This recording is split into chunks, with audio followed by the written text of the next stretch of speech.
All right, welcome to episode 42 of the Talking Friars podcast. I'm your host, Ben Fadden, here today with the special guest, Barstool Sports, Section 10 podcast, starting 9 podcast, Jared the Rocket Carrabis. What's up, my man? Thanks for How are you, hopping on. Ben? What's going on?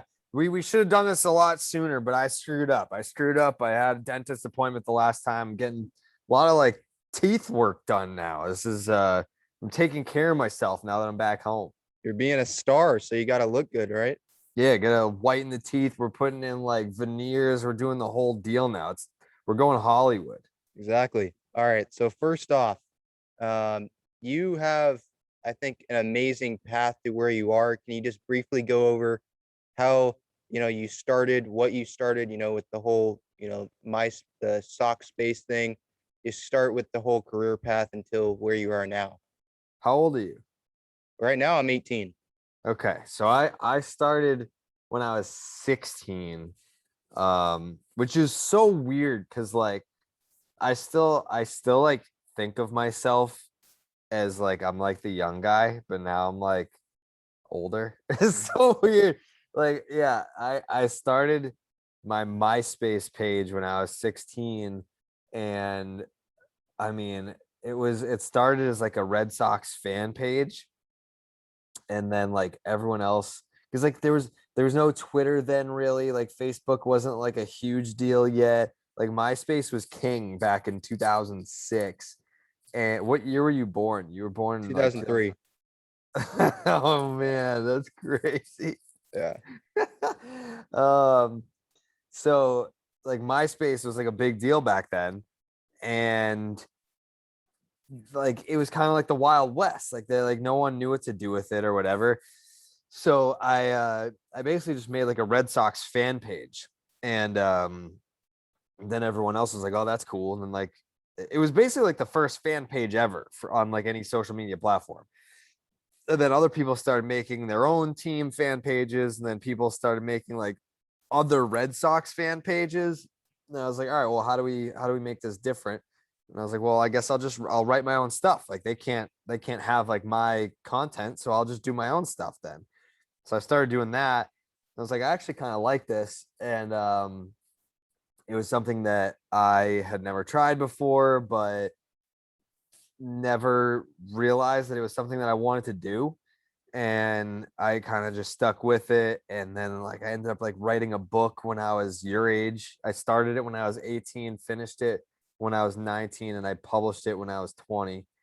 And that was really cool to check that box, do that. And then I started my own website. So I got off of MySpace. MySpace was, I mean, it was a rocket to the moon, and it fizzled out real quick. I'd say MySpace's peak was 05 to 08, and then it was dead by 09. But yeah, I started writing my own blog, and then just Twitter came around, and I started MySpace died so fast that it was hard to retain that audience. The people that I probably had 125, 150,000, whatever it was, friends on MySpace, but it died so fast that I was only able to carry over 7,000 to Facebook. And then Twitter, I started from scratch. I was just all right, I guess I'm starting over. It was so weird. It was almost you get those criminals that they have a ton of money, they're trafficking all kinds of stuff, and they're living the high life, and then they go to prison, and then they come out, and it's oh, I have to start over. I have nothing. That's basically what happened. Was MySpace died so fast that I had to rebuild my audience entirely on Twitter. So I was able to do that, and then blow past it. But yeah, so I basically wrote for about 8 years without seeing a dime until Barstool came along. And I had met Dave back in 2011 at the Sports Blog Awards. He was hosting it, and I won a bunch of stuff, and we met there, and we kind of just kept in touch because I was still trying to be kind of squeaky clean. So if something came up, if a story came up, and I was this would be funny for Barstool, but I can't blog it, I would pass it along to Dave, and we just kind of always had that open window of communication back then. And then in 2014, it was important for me that I finished college, because like my parents were up my ass about it. So I finished college in 2014, and then that's when I went to Barstool anyway. Mhm. And you mentioned, building your audience. How did that, how did you do that, when you had to move over to Twitter? Um, I want to say like with MySpace, it's like word of mouth. Like you just have to be like the top dog. Like you have to be like, this is the place to be. People are like, hey, like check out this page, and people are like referring you. But on Twitter, it's a little bit easier. Like everyone says, like it's hard to build on Twitter. I get it's harder, I guess, compared to I look at like Barstool as an example. I think like Barstool has its most followers on TikTok, and then Instagram, and then Twitter. But like for me, it's Twitter by far is like number one. And I think it's just because it's so easy to just be yourself. Like if you're funny, people are going to see that you're funny. Like if you're interesting, people are going to see that you're interesting because they'll like and they'll retweet. And if they retweet, then you end up on other people's timelines. And that's how people discover you, and then they follow you. But like on MySpace, it was just a lot more difficult, I guess, to build because you're depending on word of mouth. And like Instagram, I guess like you're depending on people tagging like their friends on your posts so that they can come check it out, like and like algorithms and stuff. With Twitter, it's just like, are you good? Yes. Okay. Then people will share it and people will see it.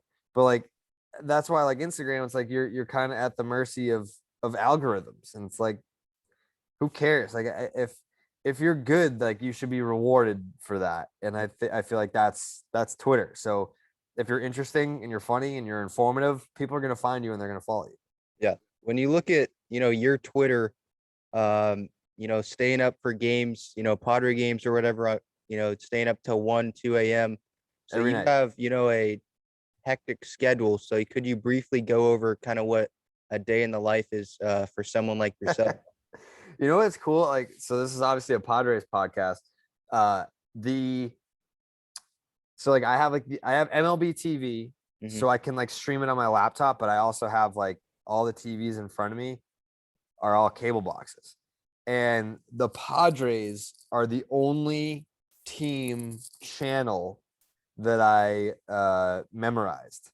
Like they're the only team that like I don't have to like press the button and like pull up the menu and then find the game and then click on it. Like I know like the Padres are 3023 because like I watch the Padres every night. And I mean I love Don Orsillo, but like I'm a huge Tatis fan. I love Hosmer. Um, Blake Snell was my guy when he was in Tampa. I know he's not having a great year, but I still love watching him. And yeah, so like pretty much like a day in the life. I guess it depends on the day, but I mean, I'll wake up and then maybe write a blog in the morning, but it's mostly just like doing research for stuff. Like I'll tweet stuff out like in the morning, like I'll like research stats or whatever. But like we do section 10 twice a week. We do starting nine twice a week. Those depend like Monday, we'll do starting nine at noon, and then we'll do it on Thursday at noon. Section 10, we'll do like after every series. So that might be like Sunday night at like 11. Um, and then like a series is over. So like Thursday night at like 11. And then you've got Stay Hot or Not is like the video series that we do. Like that's Monday before like 3. And then Morning Wood is the other video series that we do. So it's kind of like a recap video series. And that's Monday, Wednesday, Friday. So I record those Sunday night, Tuesday night, and Thursday night at like 2 in the morning because you're sitting here watching all the games. So it'll basically be like video stuff, podcast stuff, blog stuff during the day. And then I'll take time, like go to the gym at like 4, go have dinner at like 6 so that I can be back here at 7. Like I'll watch every game. It's like I have like 7 TVs here, and I'll like starting at 7 o'clock, I'll watch all the games until the last game is over at like 2 o'clock, 1:30, whatever it is. And then like like I'll tweet out highlights the entire time. So yeah, I mean, really, really the only time that I'm not working is like that 2-hour window when I like go to the gym in the middle of the day, and like that's it. Hmm. Where are you getting those videos from? Because I know, like, when you tweet out those highlights, you're like the first one that I see those highlights from. Where MLB sends you those, I guess. So I have a Twitter list of like a bunch of people that either post highlights for their own team or people that post highlights like nationally. And I mostly post like home runs. Like I leave the nasty pitching stuff to Pitching Ninja, kind of like he leaves the home runs to me. We have like a mutual understanding. Mhm. It's like we have our own turf. Pitching Ninja is awesome, by the way. He's the man. I didn't get to meet him at the All-Star game, but I saw he was there like talking to everybody. But yeah, so like it'll be a situation where I've got the games up on the TV and I've got TweetDeck here with all like the lists and everything for like it'll be like I have like a Red Sox list, I have like MLB video list, I have college baseball list, and I have like a national MLB list. And there's an account that sends out a tweet every time someone hits a home run. So like I'm alerted. Most of the time, like that tweet will go out before it's actually on the TV. So like I'll get like the tweet that says someone's gonna hit a home run. Then I know what TV to look up at. I'm like, okay, like Vladdy's about to hit a home run. Then you see the home run. Then you look at TweetDeck and wait for the highlight. And then when someone posts the highlight, then you can share the highlight, and you're gonna be first because like you got the heads up that the home run was coming. Then you watch the home run. Now you've seen the home run, so now you wait for the highlight. Like it's impossible to be faster unless you're like ripping the highlight yourself. So yeah, it's a nice little system that I've got going on. Yeah, I was listening to the Starting Nine podcast. I want to say last month, the David Wells episode. And you said that you threw a no hitter when you were younger. Mhm. Dallas didn't want any of it. No. So go ahead and feel free to you can tell that story here. Yeah, I mean it was no one believes that it happened because it wasn't like, I mean, this was 2004. Like people didn't have cell phone cameras or anything. It was Babe Ruth All-Stars. We were playing this town nearby, Revere, and actually I don't know if you know who he is, but Tony Tony Canigliaro played for the Red Sox. I think he was either the youngest or the fastest to hit 100 home runs. But the field was named after him. And I wasn't supposed to start that day, but like the kid that was supposed to start, it was like he was on the Babe Ruth All-Star team, but he was also playing like travel ball. So they're only allowed like a certain amount of innings, like a week. So like he couldn't start the All-Star game because of his travel ball team or something. So they're like, all right, do you want to start? And I was like, yeah, sure. So then I threw the no-hitter, and it was like 13 is my lucky number. And that was the first year that I wore the jersey number 13. And I struck out 13 guys in the no-hitter. And like one of the things that was crazy about that game was like one of my friends was coaching the team. He was like older, and they were like trying to distract me on purpose. They were like going through, like I was on the mound with a no-hitter, and they were going through my bag and like reading my text messages out loud. And I was like, what are you doing? Like, why would you do this? Like I have a no-hitter going. And I think honestly it might have helped because it was like pissing me off. So I was trying to like burn through these hitters to get back into the dugout to get my phone back. Yeah, I do remember that about the game. But yeah, no, a lot of people think it didn't happen. The ball's downstairs. I still have the ball. In like I have like this like glass case with all like MLB bobbleheads. So like anytime we have someone on the podcast, I get their bobblehead and I put it in the case. So like the only bobbleheads that I have been like Section 10 or Starting 9 guests. And then the only other thing in there is like I have like the Topps baseball card, and I have the no-hitter ball. Sweet. Who's your favorite guest that you've interviewed on Section 10 or Starting 9? Oh man. Um, Gonna piss off someone, but go ahead. yeah. Um, you know what? I mean, like my favorite person I've ever interviewed, like, was on neither podcast.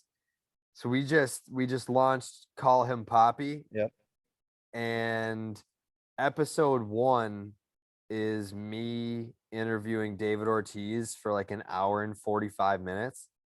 And like, I mean, I grew up a diehard Red Sox fan, and I saw like every game that he played, like every single game. I saw every pitch, and he's like, you could say Ted Williams is the greatest Red Sox player of all time, but David Ortiz is the most important Red Sox player of all time. And I grew up watching him his entire career. I got to see the whole thing. And then fast forward a few years after his retirement, and I have a podcast with him. And episode 1 was like, all right, as much time as you want. Like, you can ask him anything and you can take as long as you want, and he's going to answer everything.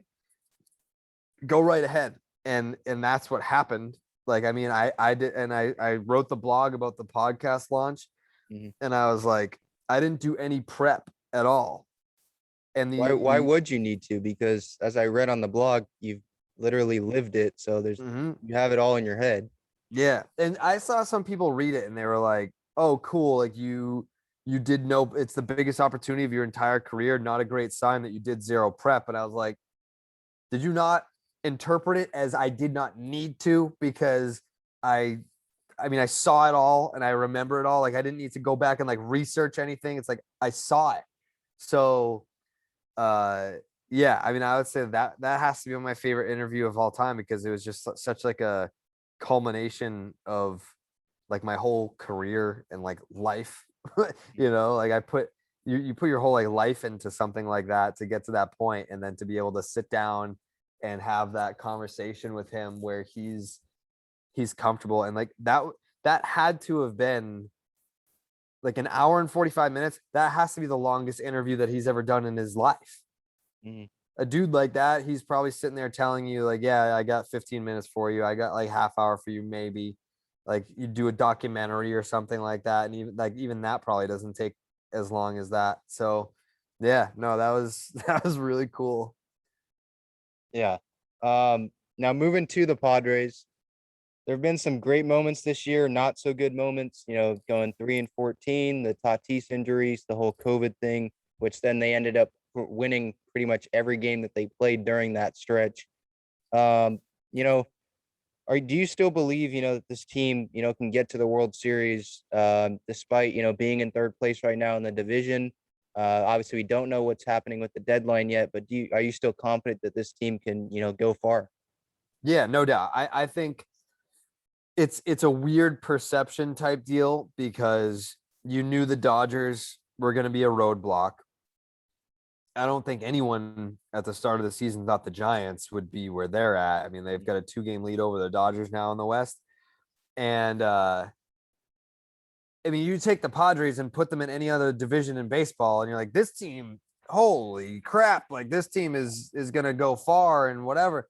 Like, it's really just because they're in the NL West. Like, the NL West has a surprise team in the Giants that are playing way over their heads right now and have been all year. And then the Dodgers are the Dodgers. Like, you knew the Dodgers were going to be good, and you knew that maybe they would be a little bit better in the standings than the Padres this year. But you put those two teams in a best of 7 series. I mean, that's a coin flip. Like, I don't care. Like, if the Dodgers, let's just say the Giants aren't in the equation, hypothetically. Let's just say the Dodgers finished 8 games ahead of the Padres in the standings at the end of the season. You would go into a series with those two teams, and knowing like their head-to-head matchups over the last 2 seasons, I personally would feel like anything could happen. Like, Mhm. maybe the Vegas odds don't say 50-50, but if you watch the games, you have to know that it's basically 50-50 in terms of who would come out on top in a best of 7 series.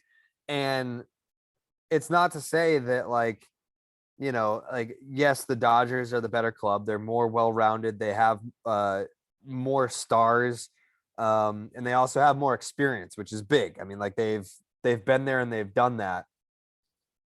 But at the end of the day, if those two teams played a best of 7 series, you couldn't look me in the eye and tell me like, yes, like the Dodgers are going to win that series, or yes, the Padres are going to win that series. It's just baseball would win that series because Mm. you would just be watching the two most talented teams that it's Batman and the Joker. Like they fight forever and there's never a clear winner. Like maybe someone gets the better of someone that one time, but you're going to end up getting got the next time. Yeah. So I'm excited. I hope that ends up happening in October.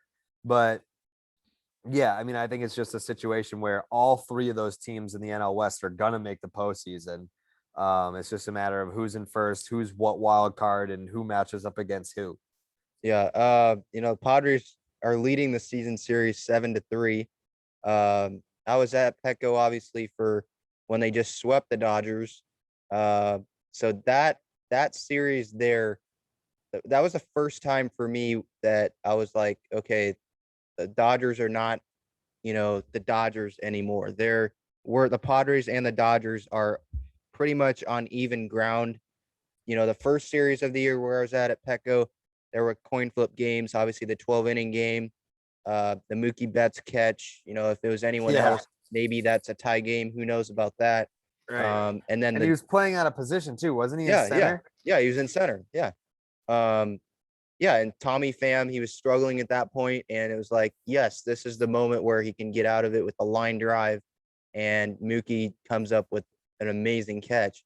So the season series just has been so competitive that, yeah, I do agree that you just don't know.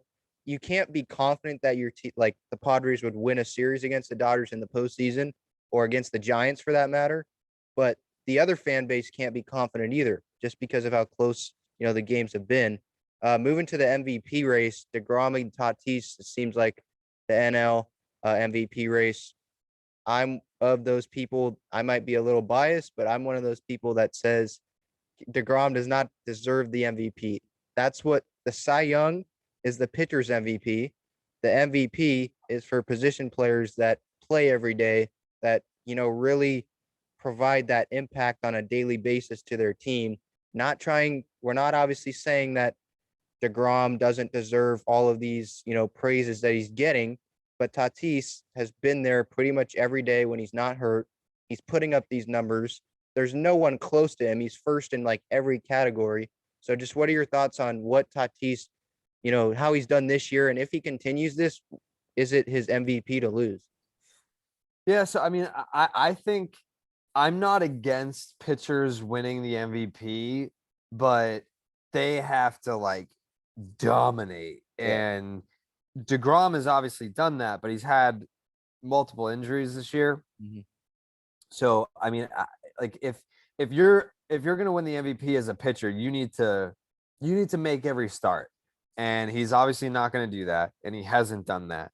So yes, I think Tatis is the clear front runner for the National League MVP. There was a point where it looked like there's no argument for anybody but DeGrom. like Yeah. like there was a point where it was like this dude is doing things that we've never seen before.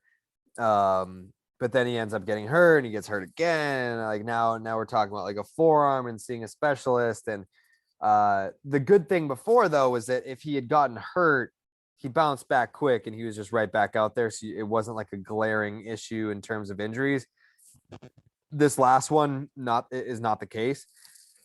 So yeah, I mean, if you're not making all 30 plus starts, I don't think that you can win the MVP as a pitcher. But then you look at what Tatis is doing, and he's just like, I know everyone loves Shohei Ohtani, and we've never seen anything like that with what Ohtani's doing. And I love watching both players, but there's just something about Tatis and his style of play where, you have a guy who's capable of leading the big leagues in homers, and you think like, well, a guy like that, like he's probably like big and bulky and like he's one dimensional. Like the guys that like lead the league in homers, those guys aren't like swiping bags and like diving headfirst into home plate and doing all these like funky things to like avoid tags at third base. And Right. They look like Vlad Jr. Yeah. yeah, they look like those dudes that are like not necessarily one dimensional, but like they fit a type. And Tatis doesn't fit that type. And I've seen, the defense this year, whatever. Like, yeah, like he's made a bunch of errors, but he still does things defensively that most other guys can't do. He's one of those talents that you could be a casual baseball fan and not know anything about analytics or baseball statistics, and you could watch one baseball game and know that guy's different. Like that guy, like that's all you need to do, because he plays every single game like it's his last. And that's a cliche that, a lot of players have used, like, oh, I played every game like it's my last. Like, no. Fernando Tatis Jr. plays every game like it's his last, and he puts on a show for the fans. And like, I think it's just really cool that like he's so well-rounded as a player, but then he also just like looks the part. Like he just like looks like a superstar, and baseball has needed that so badly, where, like you have Mike Trout, who is like, okay, he's the best player in baseball. Great. But like, does anyone care? Not really. He doesn't have the look. Like if you were playing MLB The Show and you were going to create a baseball player, like Mike Trout would be the default setting. Yeah. Like Fernando Tatis Jr., it's like you're adding this here, you're adding that. It's the shades, it's the hair, it's all this. And yeah, like Tatis is exactly what baseball has needed for a while.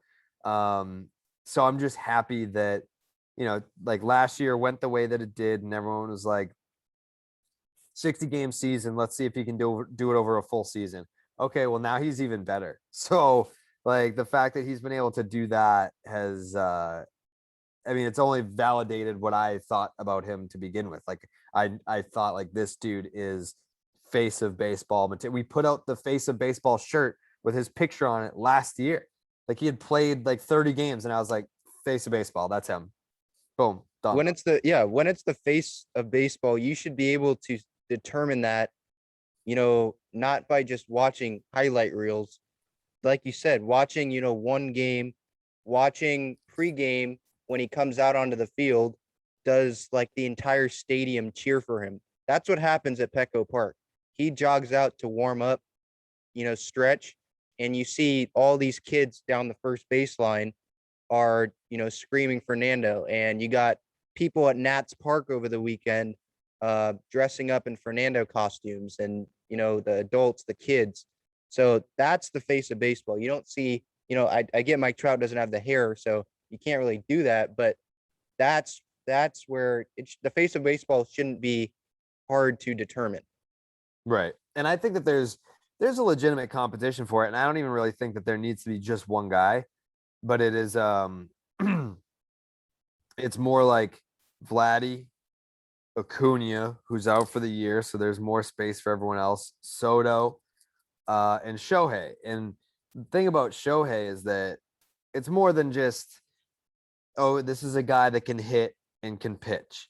He's leading the league in homers, and he can throw 100 miles an hour. Mm-hmm. Like it's not just as simple as, oh, he can hit and he can pitch. No. He's started the All-Star game as a starting pitcher, and he was the number 1 seed in the home run derby, and he led off at the All-Star game.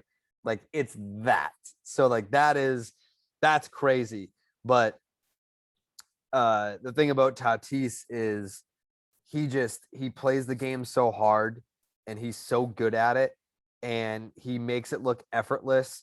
And there's just like this aura of coolness around him that you can just feel it. And you don't feel that with Mike Trout. You just don't. And I hate that you don't, because I talk about it on the podcast all the time, and Angels fans will get upset with me and be like, well, you just like, why are you such a Mike Trout hater? I'm like, I'm not a hater. I'm just saying he's boring. Like he is. He's boring. Like Yeah, he's you're not great to gonna. the fans. Like if you want an ambassador for the league, someone that, takes time for the fans, he's signing autographs all the time.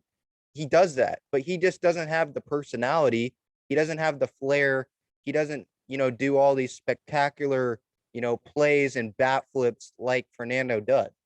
Right. Yeah. I mean, there's a very clear difference Yeah. in personality and vibe and everything between Mike Trout and Fernando Tatis Jr. But it is what it is. I mean, like you're not gonna not respect his greatness. Like Mike Trout Yeah. is great at baseball, but in terms of the guy that Major League Baseball needed to put on the poster to be like, hey, young baseball fans, come watch our sport. Like Mike Trout's not that guy. Tatis is that guy. Mm-hmm. Yeah. Now moving kind of back to your team and the Dodgers. Obviously, the Mookie Betts trade. You lost him, because the Red Sox didn't want to pay him. I'm curious now that it's kind of sunk in. You've seen Verdugo play. You've seen Connor Wong briefly in the big leagues. You've seen Jeter Downs, in spring training, stuff like that. Have you kind of, I don't know how to say it. Have you warmed up to the trade at all? Or will that still always kind of like haunt you at the back of your mind? Like, seriously, we're the Red Sox and we couldn't pay Mookie Betts. Yeah, I mean, I see it. I see it from both sides, really. I've kind of come around, and like, would I love Mookie Betts to be on the Red Sox right now? Absolutely. Do I believe he really wanted to stay in Boston? No. Like, I don't think, I don't like, gun to my head, did Mookie want to stay here? No, I don't think he did, because, um, you just kind of look at, like, the Red Sox made somewhat of an effort to keep him here, and it was always, I want to go to free agency. I want to go to free agency. Like, I want to see this process through. And then he's with the Dodgers for like a couple of weeks Yeah, and two doesn't even, seconds and then yeah, signs. yeah, doesn't even play a game there. Like, doesn't even play in front of any fans there. And he's like, all right, boom, done, extension. It's like, all right, you clearly didn't want to be here, which is fine. Like, that's your prerogative. Like, I'm not going to hold that against Mookie by any means. Like, it's your life, it's your career. You go wherever makes you happy, or whatever. If you don't feel appreciated somewhere, or you just don't enjoy the environment, like that's your decision. So I would never be bitter towards Mookie for that. I just wish that one side or the other was just more open about what happened, instead of kind of just like letting letting the Red Sox take the fall, so to speak, where it's like, oh, we couldn't afford him, so we had to trade him, and like, hope you like Verdugo, when really it was like, I wish the Red Sox would come out and be like, well, we offered him X, he turned that down and then signed for Y, and both of those deals were kind of comparable. He just clearly didn't want to be here. And the Red Sox can't do that, because then it seems like sour grapes. It's like, that you're trying to like trash Mookie, a player that like Red Sox fans still love. Doesn't matter that he's with the Dodgers and that he didn't willingly leave, but he slammed the door on a reunion pretty quick. Like, Yeah. he didn't go to after years of saying that he wanted to test free agency. Like, that ended up being a lie. Like that's, you call that how it is. Like, he lied about that. But yeah, I mean, I love Alex Verdugo. He's not Mookie Betts, but he never had to be. I don't, like, he said that from day one. Like, I'm here to be Alex Verdugo. Like, I'm not here to be Mookie Betts. And I don't think that the Red Sox, Heim Bloom, expected him to Mm-hmm. be Mookie Betts. So, fans in Boston are pretty smart. Like, they weren't expecting a Mookie Betts caliber player in return for Mookie Betts. But I don't know. Like, in terms of like, am I over it? I think it's always gonna suck. Like, it's always not going to feel great to see Mookie Betts in a Dodgers uniform. Like, that just never should have happened. But that, like, it's almost like, because we don't have the Red Sox or Mookie Betts coming out and just giving us the truth about what happened, it's almost impossible to react appropriately to the situation. Like, I don't know how to feel because I don't know what happened. I don't know what the Red Sox best offer was to Mookie Betts. Like, what if the Red Sox offer to Mookie Betts was the same as what he signed with the Dodgers for? Well, now it's like, well, what the hell? Yeah. You don't know how to properly react to it all because we still don't have all the information to explain why that happened in the first place. Mhm. The Red Sox should also explain why they let go Don Orsillo. That's a guy I want to talk about. Why, Don Orsillo, you look at Jared's Twitter, any social media, he loves him. Red Yep. Sox fans love him. Mm-hmm. That's something you're never going to get over, right? Never, ever, ever, ever. There's no logical explanation for why they let Don go. And it's like John Lester all over again, Mhm. because like you move on from Don Orsillo, and I think he was on a podcast the other day where he's like, I have no intentions of ever leaving San Diego. Yeah. And that seems crazy. Like 5 years ago, 6 years ago when he was in Boston, it's like this guy was a broadcaster for the Paw Sox. He's from around here. He gets to broadcast the Red Sox games. Like, why would he go anywhere else? Mhm. And then Nesson just like lets him go. And it's the same thing with John Lester, where like he said, like, if I'm ever going to play for another team, you're going to have to tear the jersey off my back. And then the Red Sox traded him. And then he saw what it was like to play for another team. And he's like, oh, yeah, no, like it was way easier to sign with someone else after having played with another team versus if I had gone into free agency, having never played for someone else, then it's different. And Don Orsillo, and I've said this before, like, if you're a major league broadcaster, you have a responsibility to be lively and energetic and entertaining, because someone in my position, when I'm tweeting these highlights every night, if your call sucks and it's lifeless, that clip is not going to do as well as a Don Orsillo clip, because the moment might be huge, the fan reaction might be huge, and like the bat flip might be great, but what is the icing on the cake? It's the call. Like when you're sitting there as a fan and maybe you weren't watching the game that night and you're scrolling through your Twitter and Fernando Tatis Jr. hits a grand slam, like Don Orsillo makes that moment so much bigger because of his call. Mhm. And if you have a broadcaster that has this boring ass call for a Fernando Tatis Jr. grand slam, it's like, all right, yeah, the home run was awesome and like the fans are going nuts, but like that was a boring call. You know what I mean? Yeah. So like Don Orsillo, he calls every game like it's a playoff game, and it's awesome and it adds to the moment, and it's not something that like you can't, like every broadcaster isn't doing that, and that's fine. Like, there are like the Vin Scullys of the world that aren't going to be like screaming at the top of their lungs if Right. someone hits a home run, but it adds excitement to it. And I think he's the best at what he does. And I still to this day cannot, like I was at my parents for dinner the other night, and we were eating dinner and the TV was like behind me and the Red Sox were on, and Dave O'Brien, like JD Martinez hit a double in the gap, but I didn't know who was up. I didn't know if the Red Sox were up or the Blue Jays were up. And I just heard Dave O'Brien's voice kind of sound like, oh, and there's a double in the gap and it's up against the wall. He's going to cruise into second base. And I was like, shit. Like that must've been a Blue Jays double because of how like upset and like monotone he sounds. And I turned around and it's JD Martinez. And I was like, dude, you're the Red Sox broadcaster and you sound upset that someone on the Red Sox just hit a double in the gap. If that's Don, he's like, JD Martinez in the you can tell, like you could be blind and know if the Padres are up or if their opponent is up.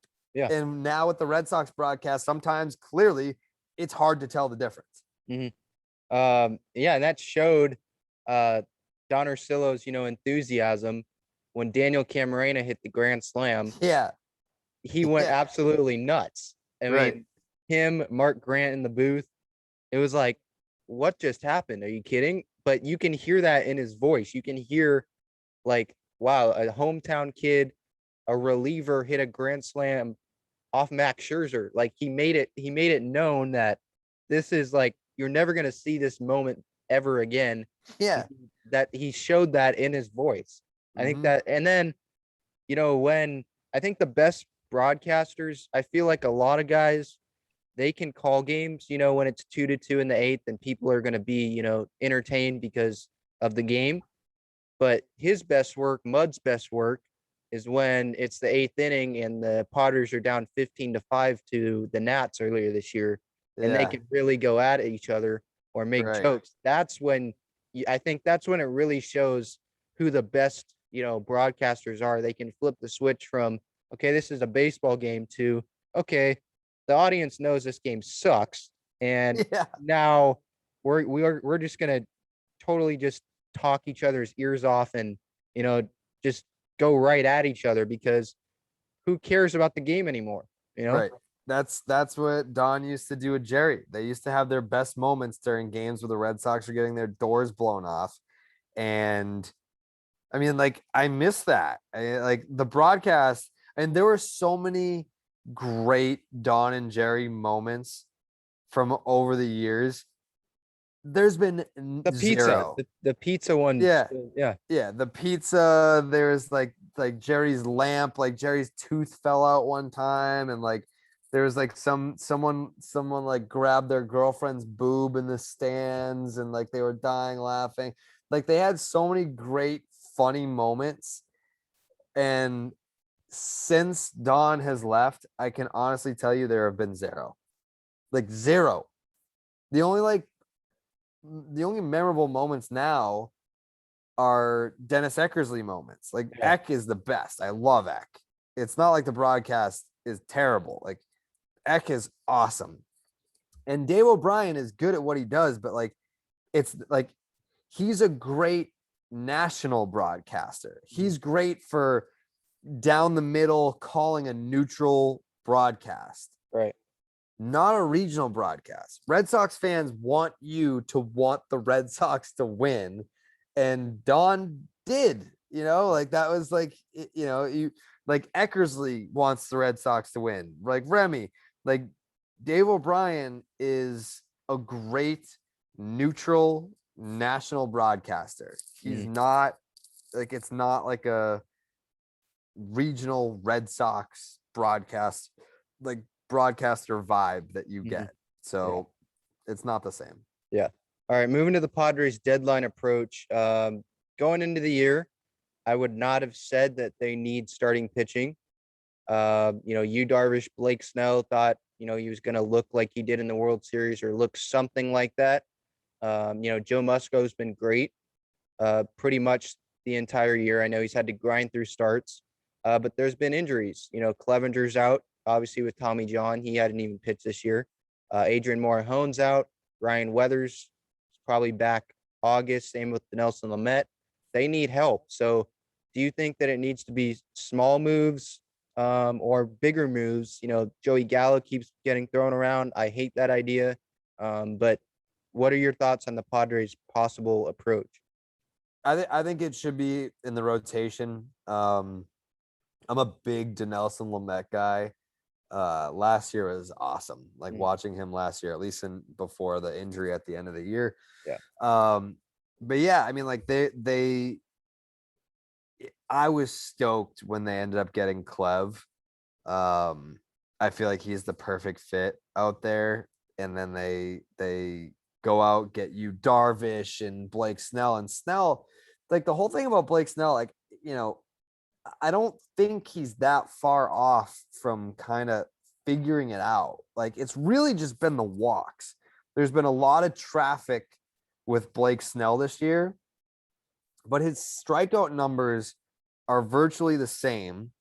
The hits per 9 are virtually the same. So it's really just like his walk totals have like tripled. And Yeah, I don't know sibling. what that I don't know what that's about.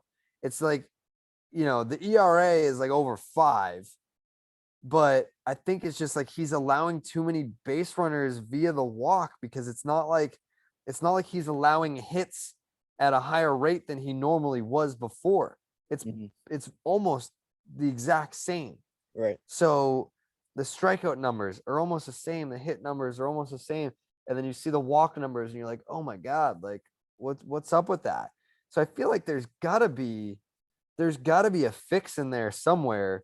And if you can get Blake Snell to be Blake Snell, like that's almost like a trade deadline acquisition that you don't have to make. It's like, oh, we already have a guy here that's really good, but he hasn't helped us much this year. But if we can get him right, I mean, that's guy's got a Cy Young trophy at home. Right. So I don't know. Like it's not a matter of going big. Like I don't think the Padres are gonna just be like, all right, we traded for Darvish, we traded for Clev, we traded for Snell. Let's trade for Max Scherzer. Yeah, yeah. See, according to Spot Track, they're like 7 million under the threshold. For starting pitching, they need to look back end. And for back end starters, they don't need to be spending more a lot of money to get over the threshold. Like that's not you do that for a Scherzer. You do that for okay, a Gallo if that's they're fully set on doing that. Even though that wouldn't even happen, it would have to take other moves with that to add more money on those guys with those contracts because Gallo isn't even making that much money. So in Where terms do of they even that, put Gallo? exactly. That's what I'm saying. People, on Twitter, they want Gallo, they want all these big names guys, and like their projected depth charts or whatever, they have Myers on the bench. And it's like that's not happening. Myers is No, not Myers would have to go back to Texas or and the Padres have to eat some of his contract because he's making $20 million the next 2 years. Texas is rebuilding still. They don't want to pay Myers 20 million. They're no, paying Gallo like 6 million. They're not going to want to pay Myers 20 when he is no. not even half the player that Gallo is this year. Right. So I just don't. Yeah, they're not. Where is he going? Hosmer's not going anywhere. Obviously, No. they're just. Yeah, it's not a fit. He strikes out too much. Um, And yeah, that's not like offense is not really a need that's what either. I'm. Yeah, exactly. It's not. It's not the need. You can say all these big name guys all you want. I get that now that the Padres, we haven't won. We're not used to this. Oh, we're right next to the luxury tax threshold. If we said that 5 years ago, we'd think that you're stupid. Mhm. Like so. Yeah. The I think that people are just emotionally they're seeing these big name guys and maybe these are the big name guys they just don't want to do the research and these are the guys that they only know maybe they don't really know Kenta Maeda very well. They don't know Danny Duffy very well. I know he's on the IL, but Yeah. so that's where that's what my sense of that is. Yeah. I mean, it's you have to figure the Padres breakout year really was last year, Yeah. and there was no trade deadline. So there are a lot of like young or new Padres fans that are kind of jumping in and like this is their first trade deadline experience where they're like, okay, we're buyers. What? Like we can go out and get something that's exciting. Okay, let's shoot for the moon. And I think it's cool to be like that excited about it, but you also have to be realistic. Yeah. And I mean, I'm more looking at the bullpen, to be honest with you. Like I'm looking at like, okay, Mark Melanson made the All-Star team this year, Yeah. and it's like, is he really an All-Star closer? Like, he's The I'd say the first half, but the last few appearances of the first unofficial first half weren't so great. So yeah, yeah, like Melanson is good enough, yeah. but is he? If you're going for a deep October run, how do you feel when Mark Melanson's trotting out of the bullpen, and it's like Game 7 against the Dodgers, and it's like 4-3 in the ninth? Like, how do you feel about that? Yeah. See, yeah. At home, I feel better than if he was on the road. With the fan atmosphere and stuff, they're getting Matt Strom back at some point. And he's obviously he's not a big name or anything, but He's pitched pretty well out of the bullpen, last year, years past. Drew Pomerantz, can he stay healthy? I think that's a big question. Emilio Pagan, he just has not pitched well in big situations. We saw it over the weekend against the Nationals. So yeah, the bullpen's a little shaky. Tim Hill hasn't been the Tim Hill we saw against the Dodgers and the Giants and guys like that in April. So yeah, there are question marks. They're just, when I'm looking at the bullpen though, guys that have expiring contracts or stuff like that, I just don't see a lot of guys that I'd be willing to go over the threshold for. To be honest, I wouldn't even want to go over the threshold for a guy like Craig Kimbrell. If I'm being honest, people want that, but I saw the person that he was before this year, and that is not good. We would still have him for another year after this season at a pretty big contract. So I'm not going all in for this year when they're not, blowing anyone away in the division and stuff like that. So that would be my approach, is smaller guys. Yeah. And I mean, it's not necessarily like it would be one thing if the separator in the division was that the Padres were just blowing games left and right. Mhm. Like if they were 4 back and Melanson had like 7 blown saves, and it's like, well, if he had just saved like half of those, we're in a first place tie. Like, I don't think that that's what's going on.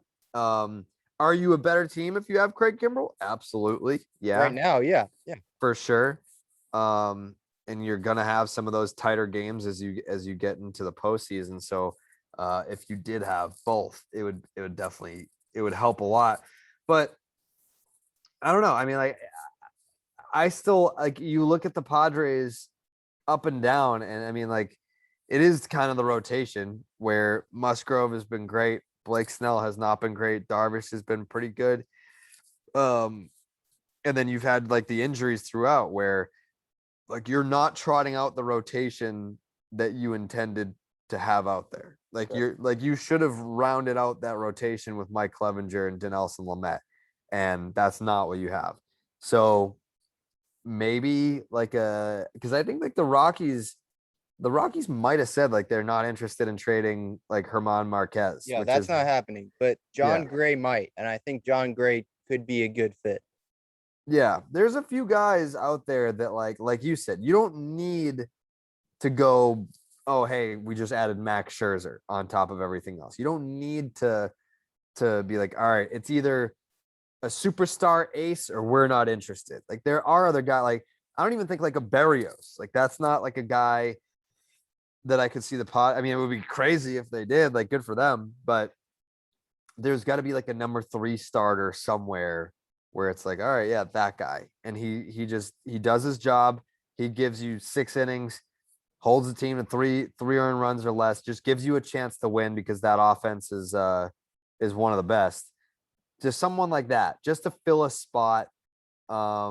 And someone that's dependable, that's going to be able to give you innings and give you a chance to win. Like that's who the Padres need. Yeah, I was looking on like Spot Track for expiring contracts, and Andrew Heaney sticks out.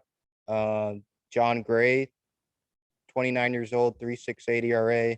He's owed $6 million. So I was just thinking of guys on expiring contracts that, they're paid. What they're going to get paid this year is under that, 6-7 million range, under the threshold.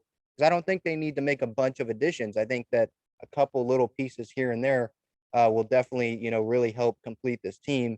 You look, maybe John Lester. He's only have, 2 million, which I was like, whoa, what the heck? Yeah, I would love that. I would Yeah. love if Lester ended up with the Padres. Yeah. Tyler Anderson out of Pittsburgh. So my point is that there's names, Ian Kennedy in the bullpen, former Padre who was a starter then.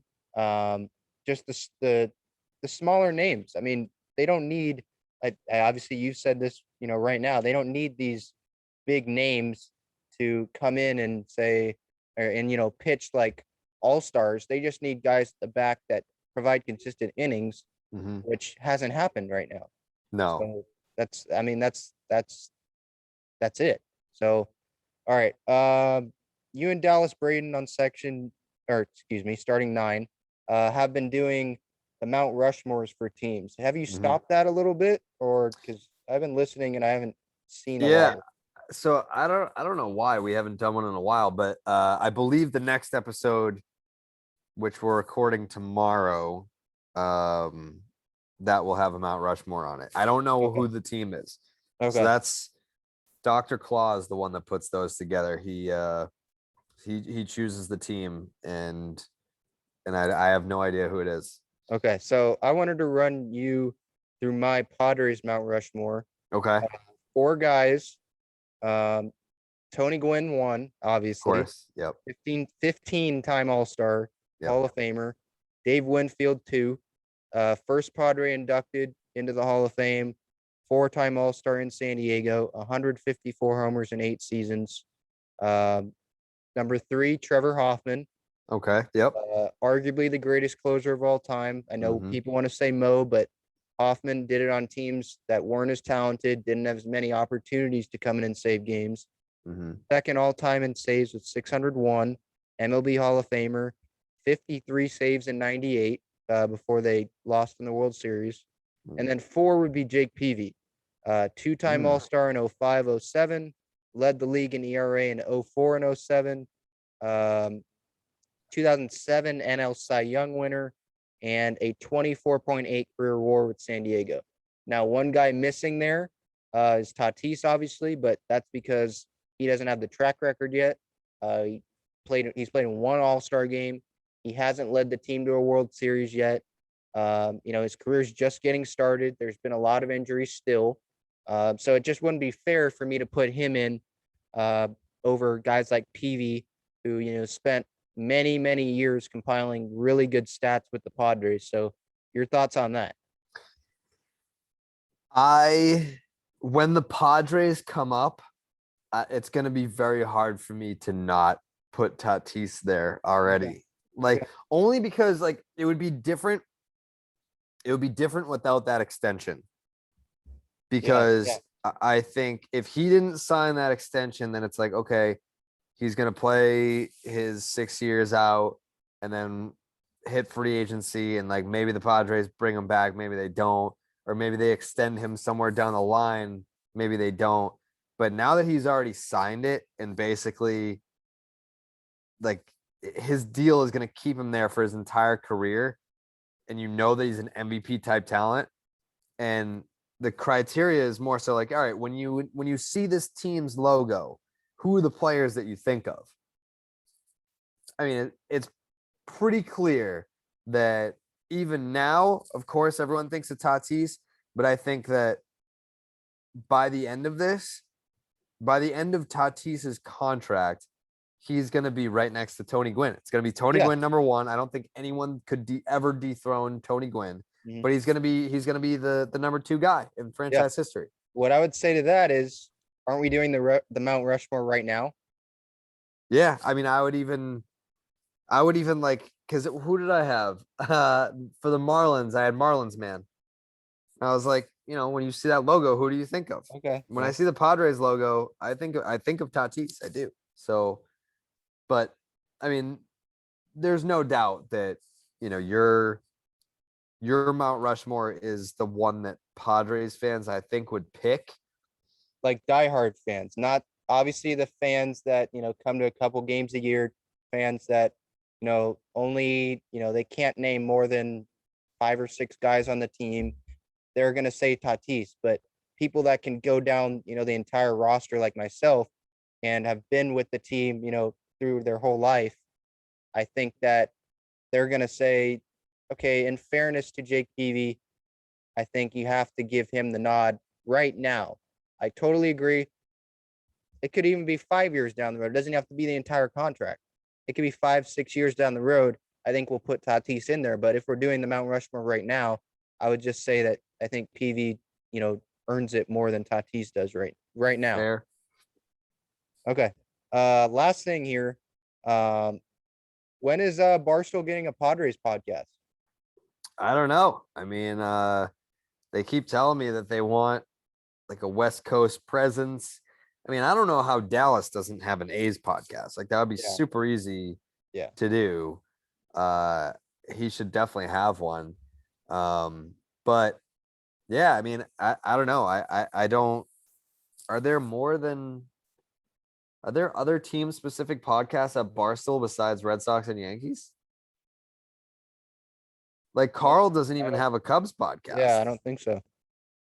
Yeah, Carl doesn't have a Cubs one. White Sox Dave like had a White Sox one for like 2 seconds and then he stopped. Um, RDT, I don't think does an Orioles podcast. Yeah, I don't know. It's very strange. All right. Well, that's something on the to-do list then, because a lot of Padres fans, at least I know, definitely pay attention to your channel. Definitely pay attention to, what Barstool's, promoting baseball, stuff like that. So I think that's definitely something to, look into. But all right, that was fun. Jared, you can follow Jared on Twitter at Jared underscore Carrabis. Uh, Jared, thank you so much for taking some time to talk. Absolutely. Let's do this again sometime soon. Maybe once the Padres start to creep up the standings and they take over first place, we'll do this again. Sounds good. That's a great idea. All right. Thanks, man. Anytime.